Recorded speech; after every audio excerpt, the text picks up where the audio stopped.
Le gardien de la tempête. Dans un village isolé au sommet d'une colline, vivait un jeune homme nommé Émile. Émile était connu pour sa curiosité et son désir d'aventure. Il passait ses journées à explorer les forêts environnantes et à observer les phénomènes météorologiques. Son plus grand rêve était de découvrir les secrets des tempêtes, qui, selon les légendes locales, étaient protégés par un mystérieux gardien. Chaque nuit, Émile regardait le ciel depuis sa fenêtre, observant les éclairs et écoutant le rugissement du vent. Il avait entendu parler d'une légende ancienne qui disait qu'un gardien des tempêtes vivait dans un vieux phare, perché au sommet d'une falaise escarpée. Ce gardien avait le pouvoir de contrôler les tempêtes et de protéger le village des tempêtes dévastatrices. Un matin brumeux, Émile décida qu'il était temps de découvrir la vérité sur cette légende. Il se prépara pour son voyage en prenant une lampe de poche, des provisions, une boussole, et une carte ancienne qu'il avait trouvée dans la bibliothèque du village. La carte montrait le chemin vers le phare mystérieux. Il partit tôt le matin, alors que la lumière du soleil peinait à percer la brume. Le chemin vers le phare était long et difficile. Émile traversa des forêts denses, où les arbres semblaient murmurer des secrets. Il suivit des sentiers étroits et escarpés, tout en étant attentif aux signes qui indiquaient la direction du phare. Après plusieurs heures de marche, Émile arriva enfin à la base de la falaise où se dressait le vieux phare. Le phare était imposant, avec sa structure en pierre couverte de lierre et ses fenêtres en forme d'arc. Il était entouré de vagues déchaînées qui se brisaient contre les rochers en contrebas. Émile gravit les marches usées du phare avec détermination. Chaque marche semblait craquer sous son poids, et le vent hurlait autour de lui.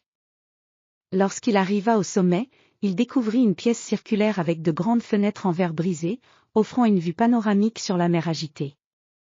Au centre de la pièce se trouvait un vieux fauteuil en cuir, entouré de livres anciens et de cartes maritimes.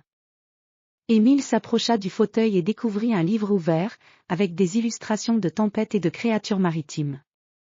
À côté du livre se trouvait une petite boîte en bois ornée de symboles mystérieux. Alors qu'Émile examinait la boîte, une voix profonde et résonnante emplit la pièce. « Qui ose pénétrer dans mon sanctuaire ?» demanda la voix. Émile se retourna et vit un vieil homme en manteau sombre, avec des yeux perçants et une barbe argentée. L'homme était le gardien des tempêtes.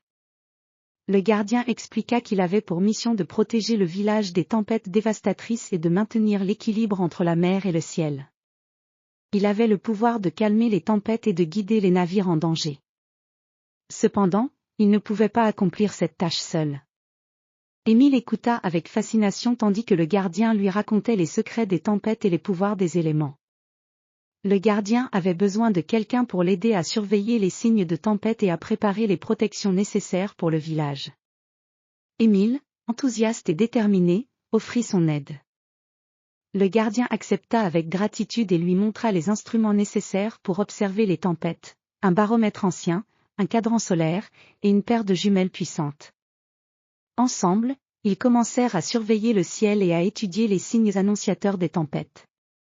Au fil des semaines, Émile apprit à lire les signes de la météo et à prédire les tempêtes avec précision.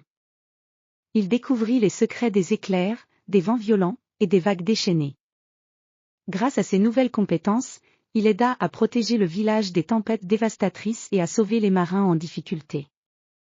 Lorsque le temps fut venu pour Émile de retourner au village, il se sentit rempli de fierté et de satisfaction. Il avait découvert les secrets des tempêtes et avait aidé le gardien à accomplir sa mission.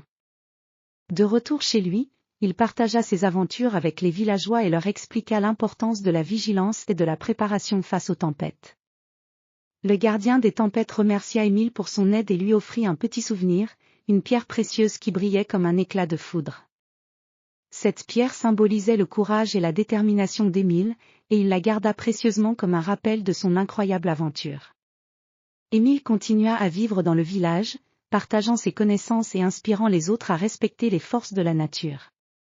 Et chaque fois que le vent soufflait fort et que les éclairs zébraient le ciel, il se souvenait avec gratitude de son aventure avec le gardien des tempêtes.